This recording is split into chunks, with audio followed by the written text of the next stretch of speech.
Hello students, welcome back to my channel.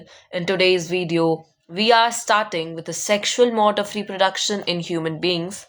In the last lecture, we covered sexual mode of reproduction in flowering plants, angiosperms, and today we'll be discussing it in humans. अगर आपने वो वाला lecture नहीं देखा है तो पहले आप उसे देखिए ताकि आप आगे एफिशिएंटली कंटिन्यू कर सकें. तो हमने लास्ट लेक्चर में एक जनरल नोशन शुरू किया कि जितने भी organism sexual mode of reproduction कर रहे हैं वो इतने प्रोसीजर को कॉमनली फॉलो कर रहे हैं. ये प्रोसीजर हमने फ्लावरिंग प्लांट्स में तो डिस्कस कर लिया था. आज हम इस प्रोसीजर को ह्यूमन बीइंग्स में डिस्कस करने वाले हैं, राइट? तो अब सबसे पहले सेक्सुअल रिप्रोडक्शन अगर होता है तो वहां पर दो पेरेंट्स इन्वॉल्व होंगे.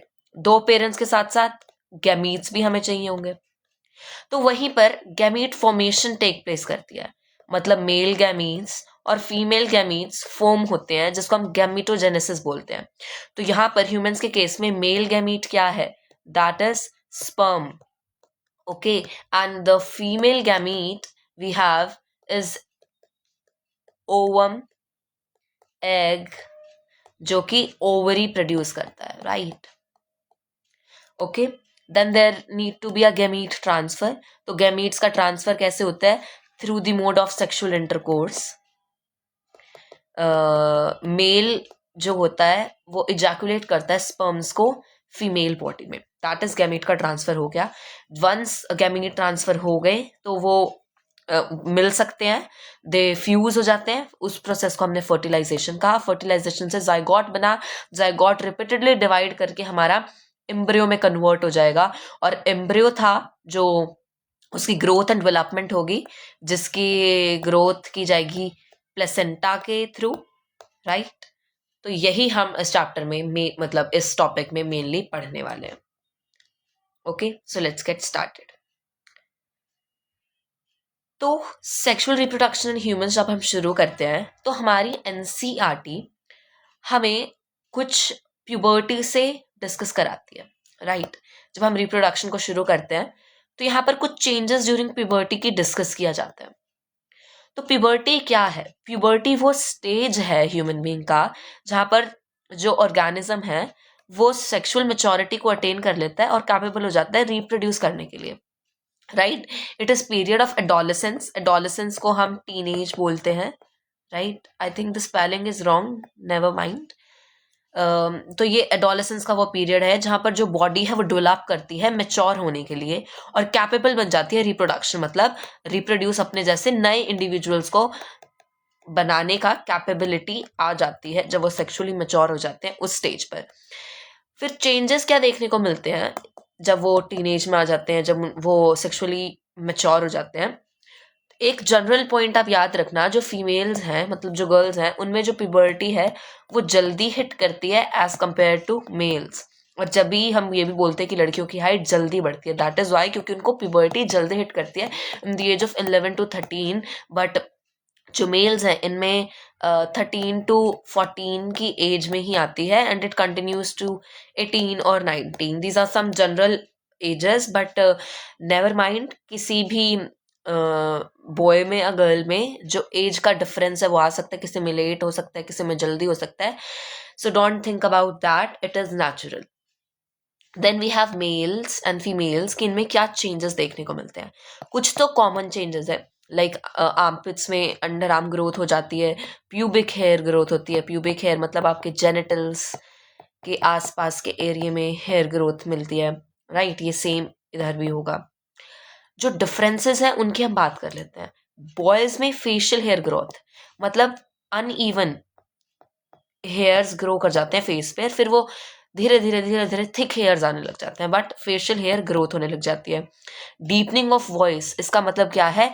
क्रैकल कर हो जाती है वॉइस. क्रैकल की वजह से वॉइस वो क्रैकल करता है तो वॉइस भारी हो जाती है. लीन मसल मास, बॉयज के शोल्डर्स जो है वो स्ट्रेच हो जाते हैं और जो मास होता है वो भी बढ़ जाता है. जेनिटल्स इनलार्ज हो जाते हैं, मतलब पेनिस का साइज वो भी बढ़ जाता है. स्पर्म प्रोडक्शन स्टार्ट हो जाती है, राइट? जो स्पर्म है दैट इज मेल गैमीट, तो इसका जो प्रोडक्शन है वो स्टार्ट हो जाती है. लाइक प्यूबर्टी में ही तो स्पर्म प्रोडक्शन स्टार्ट होगा, जब ही तो वो कैपेबल बनेगा रिप्रोडक्शन का। ओके, देन ग्रोथ स्पर्ट मतलब ग्रोथ बढ़ती है। इधर क्या होगा, ब्रेस्ट की डेवलपमेंट होगी, under arm and pubic hair growth होगी, फैट मास बढ़ता है और हिप्स एंड थाइज में। बॉयज में शोल्डर स्ट्रेच होते हैं और मसल मास बढ़ता है। यहाँ पर जो फैट मास बढ़ेगा वो हिप्स में और थाइज में बढ़ता है, राइट। जो मेंस्ट्रुएशन साइकिल्स होती हैं वो भी स्टार्ट हो जाती है, ये इसको भी हम आगे पढ़ेंगे, और ग्रोथ है वो भी रैपिडली इंक्रीज होती है, राइट। एनसीईआरटी में भी यही लाइंस लिखी हैं।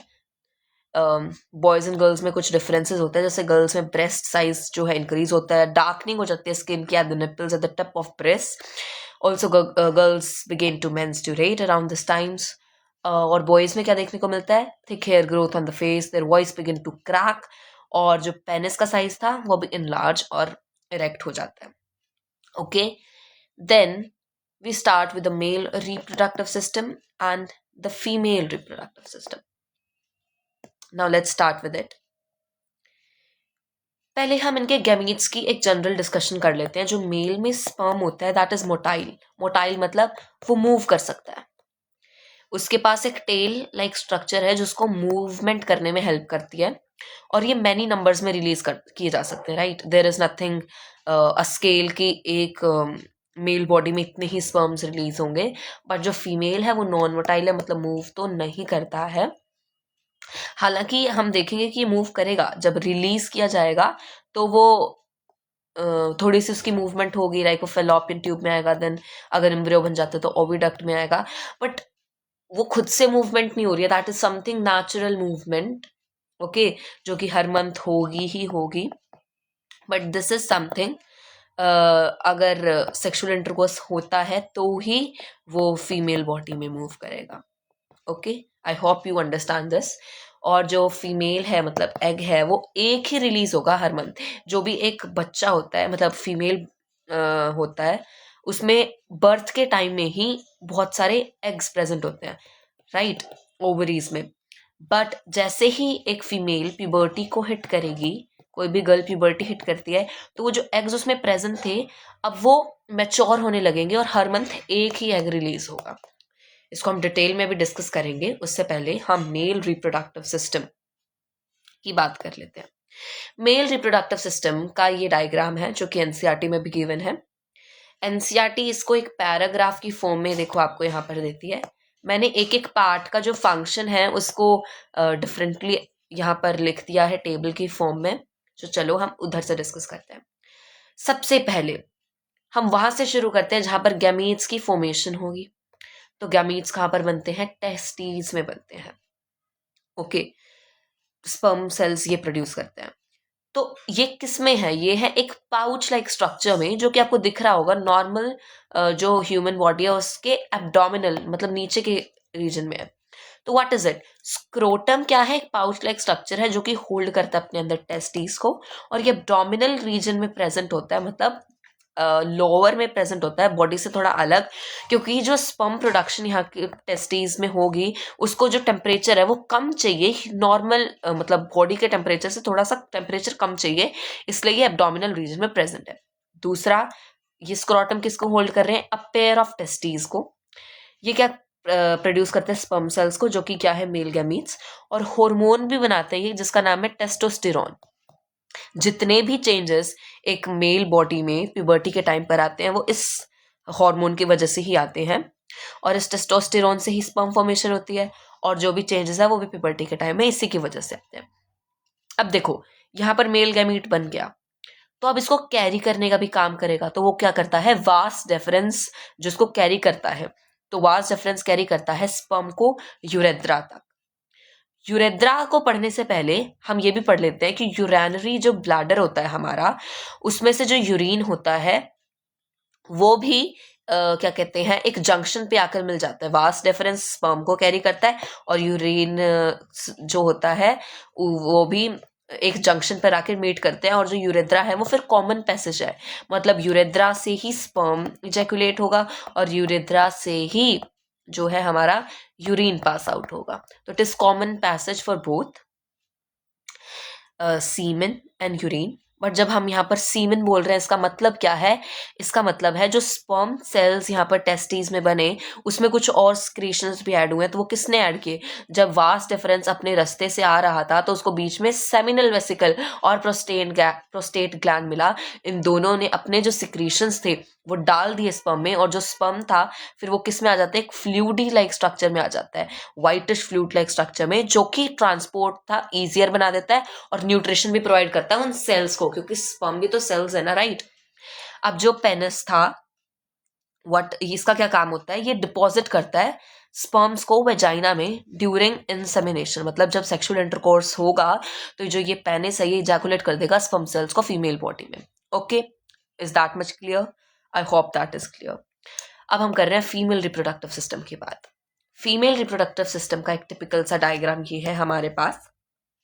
ये देखो, जैसा कि मैंने आपको बताया कि जब एक गर्ल का बर्थ होता है, उसके अंदर बर्थ से ही बहुत सारे एग्स प्रेजेंट होते हैं, इमेच्योर होते हैं, जो कि थाउजेंड्स ऑफ एग्स, राइट? और जब वो प्यूबर्टी को हिट करती है गर्ल, तो हर egg month by month mature होता जाता है और रिलीज होता है ओविडक्ट में, और या फिर फेलोपियन ट्यूब। इसके दो नाम है। तो ओवरी क्या थी? एग्स की सेल की यहाँ पे डेवलपमेंट हो गई, यहीं पे वो मेच्योर होंगे। इमेच्योर थाउजेंड्स ऑफ एग होते हैं बर्थ से ही, बट जब वो प्यूबर्टी में आते हैं तो 1 एग हर मंथ निकाला जाता है ओवरी के द्वारा। अब आप ये देखो कि जो हमारा फीमेल रिप्रोडक्टिव सिस्टम है, यहाँ पर 2 ओवरीज प्रेजेंट है, तो हर मंथ दोनों ने निकालेंगी, राइट? अल्टरनेटिव्स होते हैं ये, मतलब अगर एक मंथ इसने निकाला तो अगले मंथ ये निकालेगी, राइट? मतलब एक टाइम पर एक मंथ में एक ही ओवरी एग प्रोड्यूस करती है, दोनों साइमल्टेनियसली नहीं करती, ठीक है? ओके। जो फेलोपियन ट्यूब्स थी, अभी फेलोपियन ट्यूब्स क्या काम करते हैं? ये है एग को जो भी प्रोड्यूस हुआ ओवरी से, ये यूट्रस तक लेकर जाते हैं। दिस इज यूट्रस, ठीक है? अब एक बात और समझने की है, जब ओवरी यहां से रिलीज हुआ, मैच्योर होने के बाद यहाँ पे हुआ, तो हर मंथ एक जो था ओवम वो रिलीज हुआ। अगर सेक्सुअल इंटरकोर्स के टाइम, सपोज करो अगर सेक्सुअल इंटरकोर्स होता है और ये स्पर्म मीट कर जाता है एग को, तो क्या होगा? फर्टिलाइजेशन अक्कर होगा। फर्टिलाइजेशन यहाँ पर जाइगोट बनेगा, और फिर वो जाइगोट डिवाइड करके एम्ब्रियो बनाएगा, जो कि यहाँ यूट्रस में इम्प्लांट हो जाएगा। ओके, तो यहाँ पर ही फर्टिलाइजेशन होता है। अगर स्पर्म सेल मीट कर जाता है को, तो फिलोपियन ट्यूब्स में ही क्या होगा? फर्टिलाइजेशन होगा, और ये ओवम को कैरी करते हैं, ओविडक्ट तक पहुंचाने का काम करते हैं। Hope that is clear. Uterus क्या है? एक बैग लाइक स्ट्रक्चर है। मान लो कि जो वो था फर्टिलाइजेशन वो अक्कर हो जाता है, तो यहाँ पर जो जाइगोट था वो डिवाइड करके एम्ब्रियो बना, तो एम्ब्रियो यूट्रस में इम्प्लांट होगा। ये एक इलास्टिक बैग लाइक स्ट्रक्चर है। यहाँ पर जो एम्ब्रियो है वो इम्प्लांट हो जाएगा, और यूट्रस की ना एक थिक लाइनिंग होती है, स्पोंजी थिक लाइनिंग।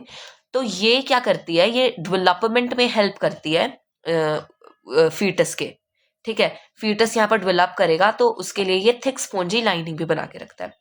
और फिर यूट्रस इन्वॉल्व है मेंस्ट्रुएशन में। कैसे? देखो, ये थिक लाइनिंग बनाएगा ताकि, ये तो अपने नोशन में ये है ना कि इसको एक एम्ब्रियो मिलेगा हर मंथ एक एग रिलीज होगा, तो ये हर मंथ प्रिपेयर कर लेता खुद को एम्ब्रियो रिसीव करने के लिए। बट सपोज करो कि जो फर्टिलाइजेशन है वो टेक प्लेस नहीं करता है, तो यहाँ पर कोई एम्ब्रियो इम्प्लांट ही नहीं होगा, ठीक है? जाइगोट नहीं बनेगा, एम्ब्रियो भी नहीं बनेगा। तो जो ये लाइनिंग थी ये ना श्रेड ऑफ हो जाती है। ये थिक स्पॉन्जी लाइनिंग थी, जो ब्लड और म्यूकस होता है ये वजाइना से बाहर आ जाता है। तो मेंस्ट्रुएशन इसी को कहते हैं, राइट? फिर जो है हमारा cervix, this is the cervix. तो ये क्या काम करता है? ये वजाइना को यूट्रस से अलग करता है, और ये डायलेट करता है, मतलब एक्सपैंड हो जाता है, राइट? ये एक्सपैंड हो जाएगा जब जो फीटस है वो लीव करेगा फीमेल की बॉडी को बर्थ के टाइम पर। अब देखो, वजाइना क्या काम कर रही है? जब बर्थ होगा तो ये डायलेट करेगा सर्विक्स, तो यहीं से बच्चा आएगा, तो this is acting as a birth canal. अब देखो, जब ह्यूमन बॉडी में स्पर्म्स, फीमेल बॉडी में स्पर्म्स एंटर करेंगे, यहाँ पर फर्टिलाइजेशन होगा, तो स्पर्म्स भी कहाँ से एंटर कर रहे हैं? वजाइना से। तो ये पैसेज वे है स्पर्म के लिए भी। अब जब ये लाइनिंग श्रेड ऑफ हो जाएगी, ठीक है, अगर फर्टिलाइजेशन नहीं होता है, तो वो म्यूकस की फॉर्म में कहाँ से बाहर आएगा? वजाइना के लिए। तो अल्टीमेटली वजाइना बर्थ कैनाल भी है, पैसेज वे है स्पर्म के लिए और मेंस्ट्रुअल फ्लो के लिए। ये हमने डिस्कस किया मेल रिप्रोडक्टिव सिस्टम को, और डिस्कस किया फीमेल रिप्रोडक्टिव सिस्टम को। ओके, ये हमने इतना डिस्कस कर लिया, ये भी हो गया। फिर हमारी एनसीईआरटी प्लेसेंटा की बात करती है कि जब फीमेल की बॉडी के अंदर, यहाँ पर यूट्रस में, जब एम्ब्रियो डेवलप करता है, एक फीटस बनने लगता है, तो उसको नरिशमेंट की जरूरत होती है। तो वो उसको कैसे मिल रही है, वही हम डिस्कस करते हैं। तो प्लेसेंटा क्या है, प्लेसेंटा का रोल समझते हैं। ये देखो, जो एम्ब्रियो है उसको न्यूट्रिशन कहाँ से मिलता है, मदर के ब्लड से मिलता है, और एक स्पेशल टिश्यू की हेल्प से मिलता है, जिसको हमने क्या कहा, प्लेसेंटा कहा। ये एक डिस्क लाइक स्ट्रक्चर है, दिख रहा है, ये एक डिस्क लाइक स्ट्रक्चर है जो कि यूट्राइन वॉल में एम्बेडेड होता है। यूट्राइन वॉल क्या होता है समझो, ये यूट्रस था तो ये होती है इसकी यूट्राइन वॉल। तो ठीक है, जहां पर बेबी है, ओके, एम्ब्रियो है, वहां पर एक यूट्राइन वॉल में एम्बेडेड है एक डिस्क लाइक स्ट्रक्चर, ओके, ये प्रेजेंट है ओविडक्ट में। तो यहाँ पर यूट्राइन वॉल में एम्बेडेड कर रखा है प्लेसेंटा। अब ये देखो, जो प्लेसेंटा है ना, इसमें फिंगर लाइक प्रोजेक्शंस विलाय होंगे, और विलाय क्या करते हैं, सरफेस एरिया को बढ़ा देते हैं। समझो कैसे बढ़ा देते हैं, सपोज करो ये एक वायर थी, और इसी वायर को अगर मैं ऐसे ऐसे ऐसे ऐसे ऐसे ऐसे करूं, तो किस केस में वायर ज्यादा रिक्वायर्ड होगी, इस केस में तो स्ट्रेट था, तो इधर वायर ज्यादा नहीं है, वायर इधर ज्यादा है। तो सिमिलरली यहाँ पर जो विलाय प्रेजेंट होते हैं वो सरफेस एरिया को बढ़ा देते हैं for glucose and oxygen to pass from mother to embryo. ठीक है, जो एम्ब्रियो है उसकी साइड पर विलाय प्रेजेंट होंगे, और वो ग्लूकोज, ग्लूकोज क्या, न्यूट्रिशन के लिए चाहिए, तो मदर से ग्लूकोज मिलेगा बेबी को, एम्ब्रियो को, और ऑक्सीजन भी चाहिए इसको रेस्पायर करने के लिए। तो वो सारी चीजें मदर के ब्लड से इस एम्ब्रियो को मिलेंगी। अगर अब मान लो इसने न्यूट्रिशन किया तो कुछ वेस्ट प्रोडक्ट भी बनेगा, तो वो जितना भी वेस्ट सब्सटेंसेस है वो भी प्लेसेंटा के थ्रू ही मदर के ब्लड में पहुंचाए जाते हैं, और वो फिर फर्दर प्रोसेस होते हैं। तो हमें समझ में आ गया कि एक एम्ब्रियो को कैसे न्यूट्रिशन मिल रहा है मदर की बॉडी में। Then we have next topic, menstrual cycle. अगर क्या होगा कि जो अगर एग जो है वो फर्टिलाइज नहीं हुआ, तो इसकी तो हमने बात कर ही ली है कि जो अगर एग फर्टिलाइज नहीं होता वो 1 दिन के लिए रहेगा। ठीक है, हमने पढ़ा कि ओवरी हर महीने एक ही एग को रिलीज करती है, और यूट्रस ये खुद को प्रिपेयर कर लेता है कि इसको एम्ब्रियो रिसीव होगा फर्टिलाइजेशन के बाद, और इसकी लाइनिंग थी वो थिक बन जाती है और स्पॉन्जी बन जाती है, क्योंकि अगर फर्टिलाइजेशन हुआ तो वो जो एम्ब्रियो होगा उसके नरिशमेंट के लिए जरूरी होगा। बट अगर फर्टिलाइजेशन है वो होता ही नहीं है, तो ये लाइनिंग कोई जरूरी नहीं है, कोई एम्ब्रियो नहीं बनेगा, उसका कोई नरिशमेंट नहीं करना। तो जो लाइनिंग है वो धीरे धीरे ब्रेक होगी, और वजाइना के थ्रू, वजाइना से ही मेंस्ट्रुअल ब्लड निकलता है, ब्लड और म्यूकस की फॉर्म में, म्यूकस भी वेस्ट सब्सटेंस होता है, इसकी फॉर्म में ये फीमेल की बॉडी से बाहर आ जाएगा। और ये जो साइकिल है वो रफली हर मंथ टेक प्लेस करता है, क्योंकि हर मंथ जो है हमारा एग रिलीज हो रहा है, तो ये प्रोसेस भी हर मंथ होगा। बट अगर फर्टिलाइजेशन हो जाता है तो एग जो है वो जाइगोट में कन्वर्ट हो जाएगा, तो वहां जब नहीं होगा। बट अगर फर्टिलाइजेशन टेक प्लेस नहीं करता है तो ये जो साइकिल है ये रिपीट होगा हर मंथ। अब 2 टर्म्स हमारे पास आ जाती है, मेनाक और मेनोपोज। मेनाक is the first menstrual cycle, मतलब जब भी किसी गर्ल को फर्स्ट टाइम प्यूबर्टी हिट करती है, फर्स्ट टाइम उसके साथ ऐसा होता है, first time she suffers from menstrual cycle, तो उसको कहते हैं मेनाक। और मेनोपोज एक एज आ जाती है, उस एज के बाद जो फीमेल की बॉडी थी वो एग्स प्रोड्यूस करना बंद कर देती है। एग्स प्रोड्यूस नहीं करती तो जो यूट्रस है वो भी खुद को प्रिपेयर नहीं करता, तो जिससे मेंस्ट्रुअल साइकिल है वो नहीं होता, जिससे जो मेंस्ट्रुअल साइकिल है वो पोज हो जाता है, तो दैट मीन्स मेनोपोज।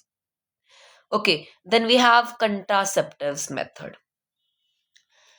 ये कब यूज किए जाते हैं कंट्रासेप्टिव्स मेथड? जब यूज किए जाते हैं जब सेक्सुअल इंटरकोर्स रिप्रोडक्शन के लिए नहीं है। मतलब जो सेक्सुअल इंटरकोर्स में क्या होगा, गैमीट्स जो है वो मीट करेंगे, फर्टिलाइजेशन होगा और एम्ब्रियो बन जाएगा। ओके, बट व्हाट इफ कि जो सेक्सुअल इंटरकोर्स है उसमें रिप्रोडक्शन के लिए नहीं हो रहा, तो उस टाइम पर क्या होगा कि उन्हें एम्ब्रियो नहीं बनाना, they don't want any baby, तो जिसके लिए हम कंट्रासेप्टिव मेथड्स को यूज कर रहे हैं। इसका एक और जो मेन फंक्शन है कि ये अनवांटेड प्रेगनेंसीज को दूर कर देता है। तो वेरियस मेथड्स हैं कंट्रासेप्टिव मेथड हैं जो अचीव करने में हेल्प करते हैं अनवांटेड प्रेगनेंसीज को, उनको हम वन बाय वन पढ़ते हैं. सबसे पहला we have is mechanical and physical barrier. This is very important. Mechanical and physical, what does it mean? It mean कि कोई फिजिकल ऐसी चीज है जो कि एज अ बैरियर एक्ट कर रही है. तो वो क्या है? That is condoms. ओके, तो देखो, वियरिंग अ शीथ मतलब एक layer called condom on penis can reduce the chances of fusion of male and female gamete. Suppose करो जो पेनिस था जो कि इजैकुलेट करते स्पर्म्स को, उसके ऊपर कोई कवरिंग वियर कर ली जाए तो जो स्पर्म थे वो फीमेल की बॉडी में एंटर नहीं करेंगे, ड्यू टू विच फ्यूजन ही नहीं होगा, तो there would be no pregnancy, avoid करेगा वो. और ऊपर से ये सेक्सुअली ट्रांसमिटेड डिसीज को भी प्रिवेंट करता है. सेक्सुअली ट्रांसमिटेड डिसीज वो डिजीजेज होते हैं जो कि सेक्सुअल इंटरकोर्स के टाइम पर एक दूसरे की बॉडी से एक्सचेंज किए जा सकते हैं, राइट? वो स्प्रेड करते हैं. तो हमारे पास कुछ बैक्टीरियल एसटीडीज हैं, कुछ वायरल एसटीडीज हैं. बैक्टीरियल मतलब वो एसटीडीज जो बैक्टीरिया कोज करता है, जैसे गोनोरिया एंड साइफिलिस. वायरल वो जैसे HIV, एड्स एंड वॉट्स जो कि वायरस कोज करता है. Then we have oral contraceptive methods. इसमें हम ओरल पिल्स ले रहे हैं जो कि हार्मोनल इनबैलेंस कर रहा है. तो जब हम पिल्स लेते हैं ऑरली, उससे हार्मोनल इनबैलेंस आ जाता है और जो एग था वो रिलीज नहीं करेगा. ठीक है, जो हॉर्मोन्स ही होते हैं ना जो ये एग रिलीज करा पाते हैं मैच्योर होने पर, जो कि हमारे पास प्रोजेस्टेरॉन और ऑस्ट्रोजन है. ठीक है, पर जब हार्मोनल इनबैलेंस हुआ तो एग रिलीज नहीं हुआ, तो एग ही नहीं रिलीज होगा तो फर्टिलाइजेशन नहीं पॉसिबल, जिससे प्रेगनेंसी होगी वो प्रिवेंट हो जाएगी. बट यहाँ का एक साइड इफेक्ट है जहां पर हार्मोनल इनबैलेंस हो रहा है, that is not something natural. हम खुद के एक ड्राइवन फोर्स से करा रहे हैं, तो इसका साइड इफेक्ट हो सकता है. Then we have intra uterine contraceptive methods.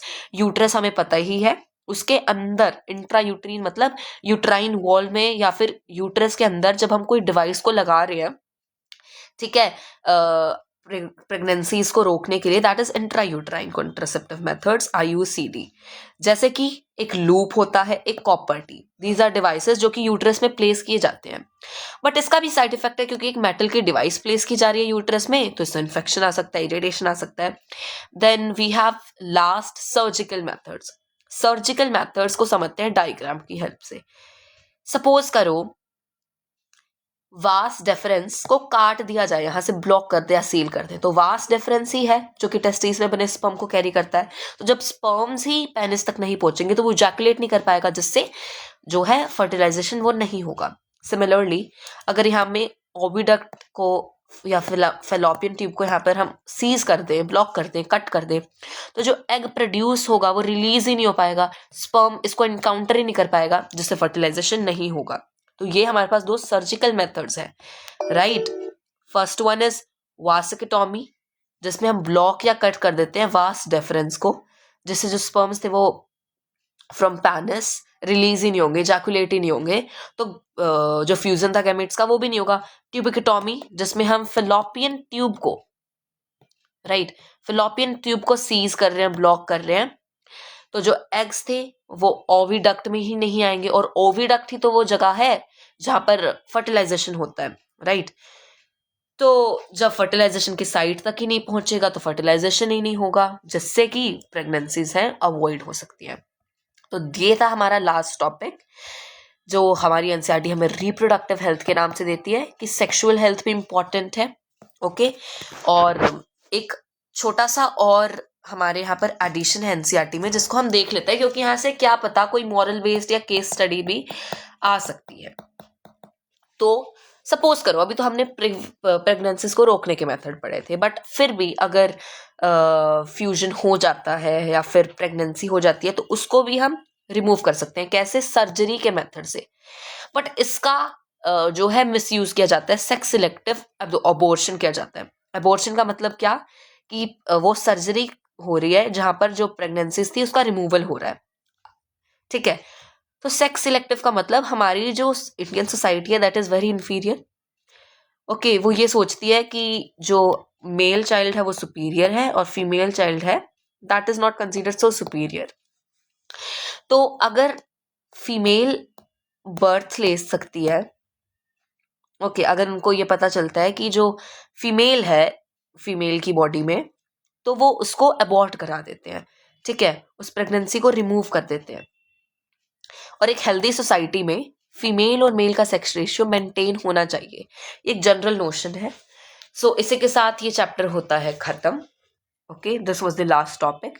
ये जितने भी क्वेश्चंस आप ये कर सकते हो खुद से, बट द फिफ्थ क्वेश्चन है, आई थिंक ये एक PYQ भी है, ये किसी सेट में आया डायरेक्टली नहीं, बट एक केस स्टडी में पूछा गया था, तो इसको मैं डिस्कस करा देता हूँ। If a women using a copper T will it help in protecting her from STDs? तो इसका आंसर नो। कुछ बच्चे सोचते हैं copper T is a contraceptive method STDs को रोकने में मदद करता है। यस, कंट्रासेप्टिव मेथड करता है, but that is not copper T, that is wearing a sheath called condom और एनी मैकेनिकल और फिजिकल बैरियर। कॉपर टी तो सिर्फ अनवांटेड प्रेगनेंसीज को रिमूव करेगा, बट STDs को हटाने का काम हमारा कॉन्डम्स करते हैं। तो इसका आंसर होगा नो। ये सिर्फ उसको प्रेगनेंसी से, अनवांटेड प्रेगनेंसी अवॉइड कर सकता है, बट STDs से प्रोटेक्ट नहीं करेगा। With that being said, here I rest my case. Okay, I hope you like this lecture, और अगर आपको ये लेक्चर पसंद आया तो चैनल को सब्सक्राइब करिए, वीडियो को लाइक करें और अपने क्लासमेट्स के साथ शेयर ज़रूर करें। इसके साथ signing off, tata, bye bye, thank you so much.